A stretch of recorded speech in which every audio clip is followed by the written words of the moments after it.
windows once you go down. You must be crazy. Hello दोस्तों, welcome back to my channel. तो कैसे हो आप सभी? उम्मीद करता हूँ भाई बहुत बढ़िया होंगे और हम भी ठीक ठाक है। तो भाई जैसे कि हमने लास्ट वीडियो डाली थी रीसेंट चेंजेस के बारे में, तो उस पर मतलब क्वेश्चंस आए हैं, तो उस पर भी वही क्वेश्चंस कि हम चेंज कर सकते हैं या नहीं कर सकते। भाई आप चेंज कर सकते हो, साफ साफ इस वीडियो में मैं फिर से बता देता हूँ। अगर आपको चेंज करना है तो आपको 6 महीने रुकना ही पड़ेगा। भी मतलब वो लोगों ने रूमर्स बनाए हुए हैं कि मेरे भी सुनने फिर से आया कि 1 साल है। नहीं, 1 साल नहीं है, 6 महीने है। 6 महीने के बाद ही आप चेंज कर सकते हो, 6 महीने से पहले चेंज नहीं कर सकते हो। और दूसरी बात कि भाई मेरे को भी 2-4 बच्चों ने ये भी क्वेश्चन करा कि भाई हम तो डिप्लोमा लीडिंग टू बैचलर्स आ रहे हैं, तो हम कब चेंज कर सकते हैं? हम 6 महीने बाद कोई चेंज नहीं कर सकते, कुछ जुगाड़ नहीं हो सकता? देखो, जुगाड़ का पता नहीं, बट जो एक लीगल प्रोसेस है उसके हिसाब से अगर आप डिप्लोमा लीडिंग टू बैचलर्स आ रहे हो तो भाई आपका जो 6 महीने काउंट होगा वो आपका डिप्लोमा करने के बाद जब आपकी बैचलर्स के 6 महीने होंगे तो आपके 6 महीने काउंट्स होंगे। उससे पहले आप चेंज नहीं कर सकते हो। जो बंदे बैचलर्स और मास्टर्स में आ रहे हैं वो कभी भी चेंज कर सकते, मतलब कभी भी नहीं, मतलब 6 महीने बाद ही चेंज कर सकते हैं। उनके डायरेक्ट 6 महीने आपके शुरुआत से ही 6 महीने होने के बाद आप चेंज कर सकते हो, ठीक है। तो ये जो एक डाउट था लोगों का, जो क्वेश्चन आ रहा था वो यही था कि बैचलर मतलब डिप्लोमा वाले कब चेंज कर सकते हैं। वो तो आपका जो 6 महीने माने जाएंगे वो आपके डिप्लोमा के नहीं, वो आपके बैचलर्स के माने जाएंगे। जब आप बैचलर्स के 6 महीने कर देते हो तब आपके 6 महीने माने जाएंगे, उसके बाद आप चेंज कर सकते हो। और जो एक और न्यूज़ है वो भी इसी वीडियो में चलो बता देता हूँ मैं। भाई एक न्यूज़ और है कि ट्रेड कोर्स वालों के लिए ये है कि जो आपकी जो TR है वो भाई इन्होंने कर दिया फिर से 18 महीनों की। अब आपको जो ट्रेड कोर्स यानी कि जैसे अपना ऑटोमोटिव, शेफ, कुकरी हो गया, कारपेंटिंग, बहुत सारे है वैसे तो, ठीक है। जो ये ट्रेड कोर्सेज है इनमें भी इन्होंने भाई TR घटा दी है। कोविड से पहले भी मेरे को अब पता चला है कि कोविड से पहले भी 18 महीने की थी, लेकिन इन्होंने कोविड के टाइम पे ये 2 साल की कर दी थी। और जो अभी तक मेरे हिसाब से 2 सितंबर ही इन्होंने डेट दी है कि 2 सितंबर से पहले जिन्होंने फाइल कर दी है उनकी 2 साल की ही आएगी। बट जो आफ्टर 2 सितंबर करेंगे उनकी जो TR आएगी वो सिर्फ 18 महीनों की आएगी और वो आगे भी ऐसे ही रहेगी। तो भाई ट्रेड कोर्स वाला थोड़ा सा अलर्ट, टाइम वेस्ट मत करना अपना, खैचा लगे रहो अपने पढ़ाई में। फिर उसके बाद जो होगा ना जॉब रेडी और आपका स्किल असेसमेंट वगैरह सब कुछ टाइम टू टाइम अपना करते रहे। टाइम कम है, 6 महीने मतलब एक तरीके से आधा साल ही घटा दिया उन्होंने, तो टाइम बहुत कम मिलेगा चीज़ें करने के लिए, थोड़ा सा रहना पड़ेगा। भाई अब जो अपनी आज वीडियो बनाने का जो अपना मोटिव है वो है कि कोर्स आप कैसे चेंज कर सकते हो, आपको क्या रिक्वायरमेंट्स होगी। जो आज की वीडियो का जो मैं टॉपिक लेके आया था, तो मैंने सोचा, मैंने कि यार चल घर तो बनाती रहा, आज मैं भी आया था बाहर, तो मैंने कहा चलो आज बाहर ही गाड़ी में कर लेते शूट आज की वीडियो। तो जो आज का टॉपिक वो होगा वो भाई कि आप अगर यहाँ पे आके अपना कोर्स चेंज करते हो और आप मास्टर्स टू जब आप ट्रेड कोर्स में आप अप्लाई करते हो तो आपको वीज़ा डाउनग्रेड करना पड़ता है। तो उस वीज़ा डाउनग्रेड करने में आपको क्या क्या चीज़ें चाहिए होती है और क्या क्या चीज़ें मतलब आपको और कैसे कैसे मतलब जो चाहिए वो मैं इस वीडियो में बताने वाला हूँ, ठीक है।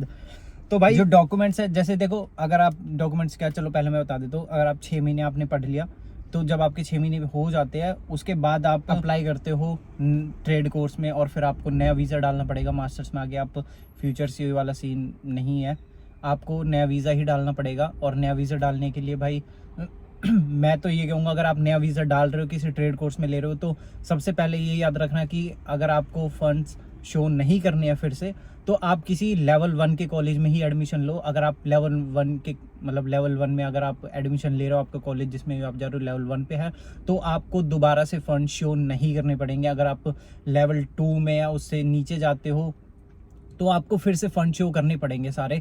और मेरे हिसाब से तो कोई नहीं चाहेगा कि हम दोबारा फंड शो करें, और भाई कुछ लोग नहीं भी कर सकते, मतलब नहीं कर पाते दोबारा शो।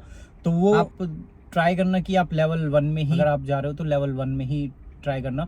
तो जो डॉक्यूमेंट्स आपको चाहिए होंगे eight the time of applying a new visa, तो वो आपको चाहिए होगा। एक तो सबसे पहले एफिडेविट ऑफ सपोर्ट और सर्टिफिकेट ऑफ सपोर्ट भी कह सकते हो, कि आपको जो आपकी स्टडीज़ को सपोर्ट कौन करेगा। जो आप इंडिया में आप अपना मास्टर्स में बनवा के आते हैं, हम मास्टर्स में जैसे आते, तो मैं भी जैसे मास्टर्स में आया तो मेरा भी एक एफिडेविट ऑफ सपोर्ट बना था।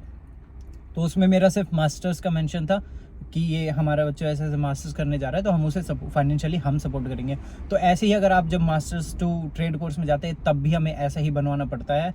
तो सबसे पहले आपको चाहिए होगा एफिडेविट ऑफ सपोर्ट, फिर उसके बाद आपको सेकंड चाहिए होगा नेटवर्थ सर्टिफिकेट। उसमें वो सर्टिफिकेट आपको आपका सीओई बना के देगा, और नेटवर्थ सर्टिफिकेट के साथ आपको एक चाहिए होगा सीए रिपोर्ट। उसमें आपकी आईटीआरस वगैरह का होता है, वो जो सीए बना के देता है, सीए रिपोर्ट होती है एक तरीके से, आईटीआर के लिए होती है वो आपका सीए ही आपको देगा। और नेटवर्थ सर्टिफिकेट में होगा आपके टोटल वैल्यू ऑफ एसेट्स, उसका एक बस बनेगा।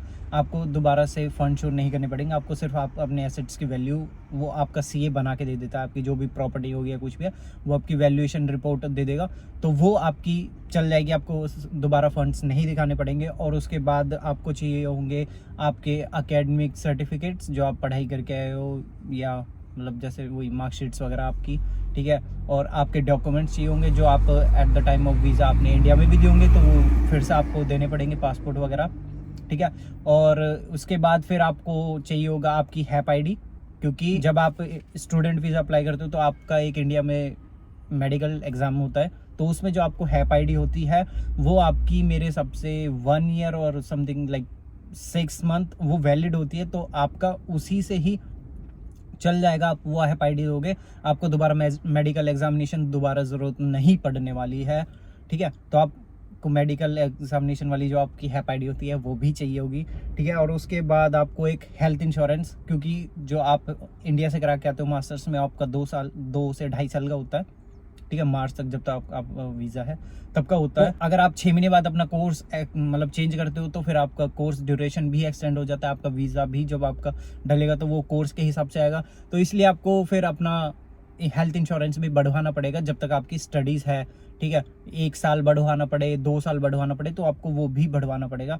वो आप यहाँ आके डायरेक्ट कॉल करके आपके जो भी आपका जिससे भी आपने हेल्थ इंश्योरेंस कराया है, उसके बाद एक फॉर्म 80 होता है, वो आपका जो आप जिस भी एजेंट के थ्रू आप कराओगे वो आपसे ही भरवाएगा वो फॉर्म 80।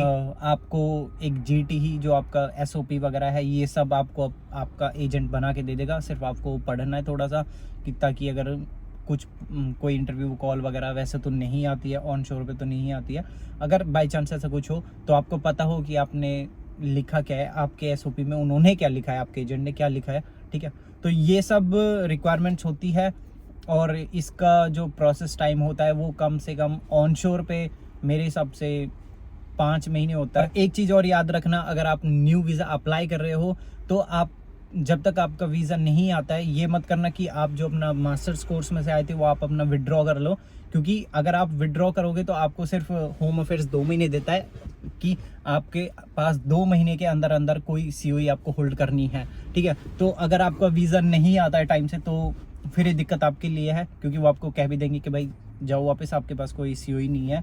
और अगर आप सीओई होल्ड भी करते हो किसी और कॉलेज की तो उसमें भी आपका ही खर्चा है। तो इससे अच्छा होता है कि आप अपने जो मास्टर्स कोर्स में आए उसमें आप एनरोल्ड रहो किसी भी एक सब्जेक्ट में, नहीं एक में नहीं, like 3 subjects is minimum, so you have to enrol in 3 subjects minimum. आपको वहाँ भी एनरोल करके रखना पड़ेगा, विड्रॉ मत करना। और विड्रॉ टाइम होता है उससे पहले ही आपको विड्रॉ भी करना पड़ेगा, भाई बहुत झंझट होते हैं।